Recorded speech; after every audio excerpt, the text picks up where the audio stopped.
मुंबई का king Edward memorial अस्पताल। तारीख 27 नवंबर 1973। रात की ड्यूटी करने के बाद एक नर्स कपड़े बदलने बेसमेंट में आती है और एक सफाई कर्मी उसके गले को कुत्ते बांधने वाली जंजीर से कसकर उससे ज़बरदस्ती करता है।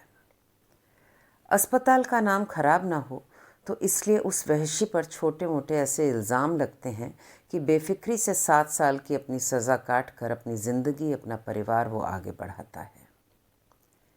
लेकिन जानवर से भी बदतर सलूक पाने वाली वो नर्स अरुणा शानबाग, उसका तो सब कुछ वहीं थम जाता है। वो तो अपने साथ हुए जुल्म, अपनी पीड़ा के लिए आंसू भी नहीं बहा पाती। कुछ दिनों में ही ब्याह कर अपनी ज़िंदगी गुलजार करने के सपने देखने वाली अरुणा शानबाग 42 साल, 4 दशक, यानी अपनी पूरी ज़िंदगी बस बिस्तर की होकर रह जाती है। उसके सब अपने भी उससे संबंध रखने में शर्माते हैं। अस्पताल में निस्पंद पड़ी अरुणा शानबाग न कुछ बोल पाती है, न देख पाती है, न सुन पाती है, लेकिन शायद महसूस कर पाती है। कैसी सज़ा थी ये, यौवन से बुढ़ापे तक का सफ़र बिस्तर पर काट देने की।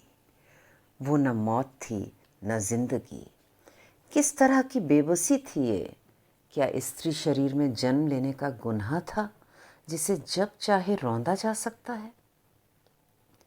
मुंगेर जिले के प्रखर संवेदनशील कवि कुमार कर्ण ने जब मौन, मूक, असहाय अरुणा शानबाग की पीड़ा को शब्दों में उकेरा और जब मुझसे अपनी अरुणा दी को दी गई इस छोटी सी श्रद्धांजलि को आवाज़ देने का आग्रह किया तो मैं भला कैसे मना कर सकती थी।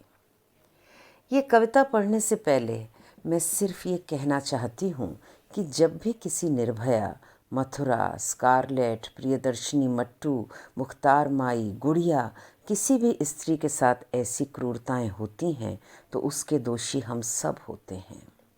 हमारी चुप्पी, हमारी असंवेदनशीलता सबसे बड़ा अपराध होती है। अरुणा दी, हम सब तुम्हारे गुनहगार हैं। हमें माफ़ कर देना अरुणा दी। लीजिए, प्रस्तुत है कुमार कर्ण की लिखी ये कविता आपके लिए।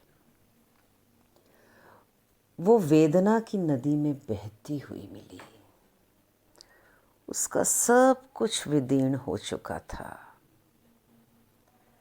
जलकुंभियों के बीच पड़ी थी वो, मटमैले, धूसर आवरण, स्पंदनहीन, भावशून्य पुतलियाँ। वो वेदना की नदी में बहती हुई मिली, उसका सब कुछ विदीर्ण हो चुका था। अब न शब्द बचा था न उसका अर्थ। एक शांत नदी सी पड़ी थी वो, चुप। अब न शब्द बचा था न उसका अर्थ। एक शांत नदी सी पड़ी थी वो, चुप। शायद प्रतीक्षारत थी, कोई कंकर फेंक करेगा उसकी तंद्रा को भंग, या फिर कोई राम आकर इस अहिल्या को श्राप मुक्त करेगा। शायद प्रतीक्षारत थी, कोई कंकर फेंक करेगा उसकी तंद्रा को भंग, या फिर कोई राम आकर इस अहिल्या को श्राप मुक्त करेगा। एक दिन ये मौन भी टूट गया। निष्कलंकित आत्मा ने कलुषित काया में रहने की पीड़ा को त्याग दिया। एक दिन ये मौन भी टूट गया। निष्कलंकित आत्मा ने कलुषित काया में रहने की पीड़ा को त्याग दिया।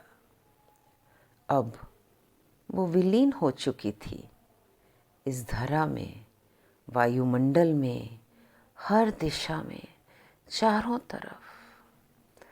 अब वो विलीन हो चुकी थी इस धरा में, वायुमंडल में, हर दिशा में, चारों तरफ। प्रकृति ने स्वीकार कर लिया था उसे। वो वेदना की नदी में बहती हुई मिली, उसका सब कुछ विदीर्ण हो चुका था। जलकुंभियों के बीच पड़ी थी वो, मटमैले, धूसर आवरण, स्पंदनहीन, भाव शून्य पुतलियाँ। वो वेदना की नदी में बहती हुई मिली, उसका सब कुछ विदीर्ण हो चुका था। बहुत धन्यवाद।